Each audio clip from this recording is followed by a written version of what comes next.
And we've had another one here. This is 9th circle, and there are 6 teams alive. This is absolutely insane. Such close quarters. TSM Entity get bitten first, but it's bitten straight back from the off on Valdus the Murder. Orange Rock now pushing in from the top floor. They have the higher ground. They haven't got all their players up, but Valdus the Murder have managed to get all the way up to the roof. They've changed it around. They've given the old slip as RRQ eliminated down in 6th place. Orange Rock will take a knock as well. Valdus the Murder traded off as Gil comes in big, taking out Martin. The Hounds here sinking teeth into one another as it all just pops off in a moment. Jonathan making his way, RQ went down and that. You level up, Huochuan has made his way to the roof. I don't think anyone else can find a way up there. So this might be a fantastic way to end the game. Huochuan, the pigeon on the top side. Goodness me, he's got the eaves under his control. No one can really push up as well. They can't make it to this opposing roof. The question is, how much meds does he have? Will he be able to outlast this? IND trans there down below. And yeah, exactly. I think this might come down to a war of attrition towards the end, although everyone has been snarling at one another. You think that the patient... Here comes France. Gil. Oh, he holds the stairs. You think that the patient, the peaceful member, Huochuan, towards the top of the building might come out on top. No. But it's Jonathan. Take a knock from Valdus the Murder here. Neo is trying to take down Goddard, but it's not working out. Scout comes out from nowhere, and that's TSM Entity eliminated. Oh, Goddard trades it. Goes very low to the blue. Will get eliminated. And now it's just 2 teams. You level up. They have 1 player, and there were like 9 teams remaining. And now it's just Huochuan on the top side. Gil is standing. Who has more meds? I think there's a possibility that Gil might just be able to jump onto the top side, but he has to move now if he's to do it. And now Huochuan begins the med up right now. Gil's actually started surviving the blue first. Huochuan just goes down. Okay, Gil wasn't even in the blue there, and it is Orange Rock. No wonder.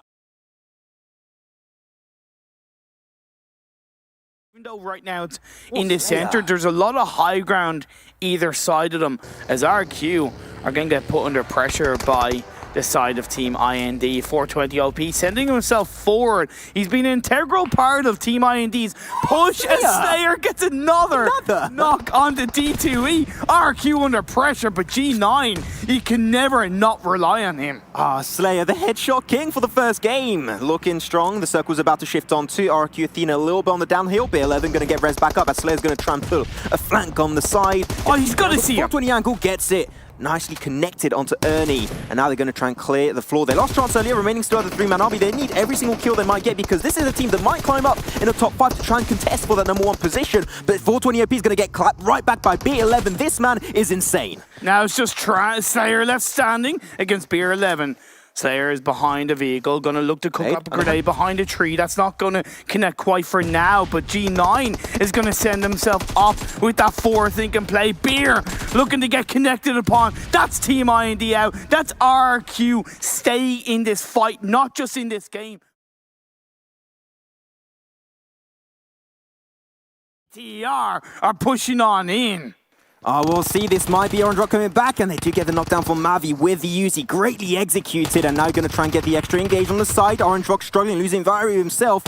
Fury going to be able to potentially gather even information for his squad, but Zuxi will be a casualty. Luxy also potentially on the side, leaving now 1 player alone. That's going to be Ryzen. Can he topple down in a 1v2 versus Orange Rock? He's getting pushed by Gil on the side. He gets it. Ryzen is solo. He still have 2 first aids. You might want to use it before taking the fight. He takes it once again over Orange Rock. Bigetron showing why they are the world champions. Oh my god.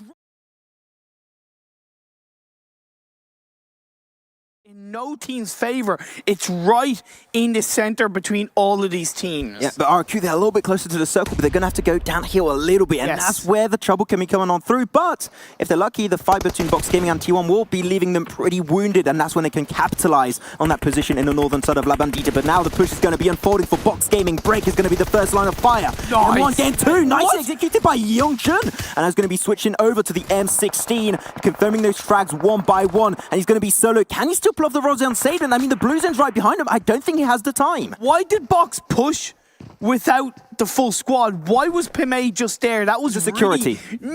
That's nonsensical. You got to take control at this late stage of a game. Box know this. This is going to be prime position for RQ to once again continue to take control as D2E confirms onto Loki. Yeah, they're going to go for it. They find T1 once again. RQ Athena trying to make it sure that teams can't really punish them as they go downhill, so they're keeping D2E as a little bit of a late game scout, which could be ending up really, really useful. Sees Pmwl, but I think going to have Yondren versus Pmwl in a nice 1v1 fight going Leon unfolding in a few seconds. Yondrin has nothing else to do, only can march on forward into the open, loving arms of Pmwl as he tries and confirm that kill. But Yondrin might actually end up just trying to do a battle of heals on its own. Yeah, the blue zone has closed in. It's put pressure on Yoodo first. Pmwl? He's pushing forward. Go for the push! Pmwl! Can he confirm the kill? Yes, he does. He gets the kill, and he also secures extra positioning point. That was a really good decision making. He goes down. Orange Rock further into the circle than they are, but they will be able to catch those sight lines from the hillside. You mentioned Orange Rock there. Ooh, give me just 1 second. Oh no. Oh, my disaster. Lord, yes, massive disaster there. And that's TSM Entity out in a ball of flames. In this final circle, we're going to see one player of YaLLa up taken out of the lobby. Remaining as a 3-man squad was at Pmwl. And now the circle's closing up around these squads. Already 1 quarter closed up. And ZGod and Neo down below under the bridge section. Team ID, they're being forced forward. They can't jump out, otherwise they're going to be easy pickings for both Chaxon and Yorkjan. And Mavi's still just going to be snaking and just swimming his way through. Yorkjan has to push on forward, even though they're just barely out of the circle. And that's going to be a huge opportunity for Team ID to capitalize on that location. YaLLa need to be more aggressive. They've allowed Team ID to take those shots a little bit too easily, but now it's going to be clapped back and forth. Hooksan prone his way down. TSM Entity have been able to get those surprise push underneath the bridge, but ZGod is knocked down, leaving Neo on his own. Well, that was a close call, but Orange Rock will be going out in actually 4th, and Team ID will be taking 3rd position. And now YaLLa, they're going for the push. Winter still giving information where TSM Entity are. They're going to go for the easy spray from above on top of that rock, and they have it. That's going to be a great win from YaLLa. Really strong. They try and go for the confirm. And now King of Gamers, they got a lot of information. They know where Bigetron are, but that's just a little bit over the lip of the hill, right? And they're going to potentially be pushed over on the next circle shift. Talking about that, where might they go once again? It's going on the west of Rozhok. It's going to be actually really good for one team specifically. That's going to be Orange Rock. They got the box 4 up north, right? A lot of visibility. They're going to see absolutely everyone. Great grenade coming out though from box. They're going to go for the extra push. They want to eliminate box BTR right here. Grenade comes out and confirms Luxy. Oh my god! No way! Pmwl with the final.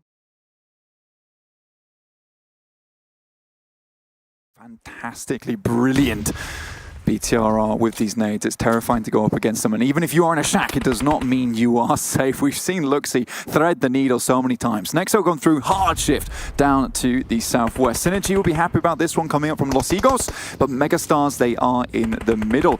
Orange Rock will have to make their way down. They are very much on the northeastern side. Ryzen begins the fight anew with a knock onto one of the players of GXR Celtz with a lovely little headshot. Finding the first. So that's 2 knocks that have been found. Obviously, one was res earlier. Rox has been spotted and taken very, very low, but will stay up for now, live and kicking in the smoke. Nades still being peppered towards Bigetron, but they are not letting this fight go. GXR Celtz, it felt like they had an advantage earlier on, but that's being turned around blank. Luxy moving out with the party buses.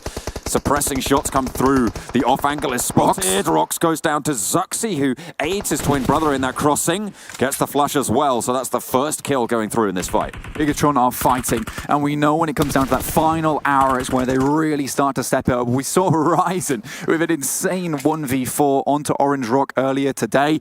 They have suffered a knock of their own, and GXR Celtz might want to start considering leaving this fight. But Box Gaming, they're on their way down to this fight too. They've heard a little bit of action. A tanky is in grave danger, been picked up by them, and that's Ryzen popping over the top side, finds one. Getting a lot of damage as well, but has to reload. Luckily, he has a teammate at his back. It's Micro Boy to shut down.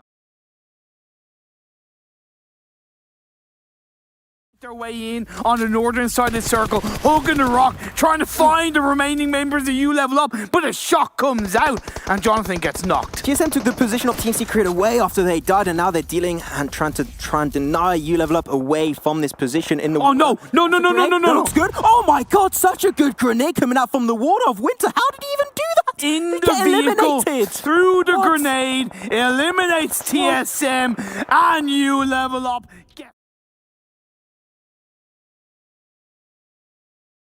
Just too quick. Reject Scarlet, not quick enough though. YaLLa has been knocked and is found to the murder again, taking this fight. Pushing up the hill now, it's Martin leading the charge. We've spoken a lot about how this guy likes to play the off angle, but seems like he wants to get up close and personal in this engagement. Velmuth Sprays a little bit of damage towards Sarah on the opposite hillside.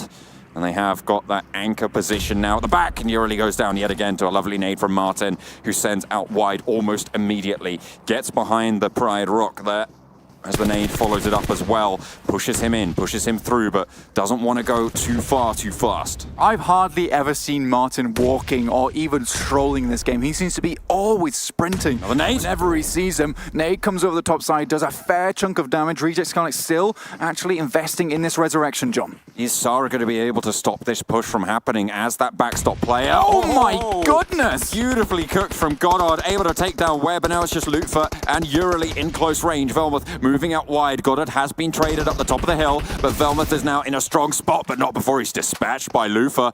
It's turning around here a little bit blank as Valdus the Murder are feeling the pain. Reject Scarlet starting to come alive. I mean, it is the final day. They have that lower end of the table buff, and they are starting to move through. Lutfer and YaLLa, the duo atop the mound, looking to try and push towards Arm Jones' location behind the rock, but he has that barrel in close range. It's going to be so difficult. Up on top the rock he goes, but I don't think Arm Jones was ready for it. Lutfer gets away with it. Absolute murder. Goddard looking for more, but he can't quite land the shots there. Low HP found, and YaLLa wants to chase it down. Velmuth getting rezzed there, but the other two, they're just going down back and forth, and it's Reject Scarlet doing work. This is so spicy. And it just felt like in those moments, Valdus the Murder couldn't quite fathom the fact that the player had vaulted upwards, but it's coming back their way. Finally, they're turning those tides back in their favor, but it's just Martin now versus two from YaLLa and Webb on different angles, and a nice nade sent in. Oh, Martin has his wits about him.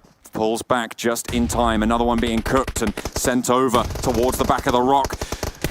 Can't quite find it either. Martin still full HP. Won't be displaced just yet. YaLLa goes for the challenge. Takes a little bit of damage, but gives it back as well. Webb takes the opportunity to move closer. Goes for the spray. Damage both ways, but Martin holding on for now behind the tree. Last player for Valdus the Murder. Ooh. And it's traded so evenly blank. Martin jumps out wide, goes for the jump shot. Doesn't expect the push. Webb biding his time, but from up the hill, he has backup, and it's Martin to get taken down. YaLLa dispatches it, and it's Valdus.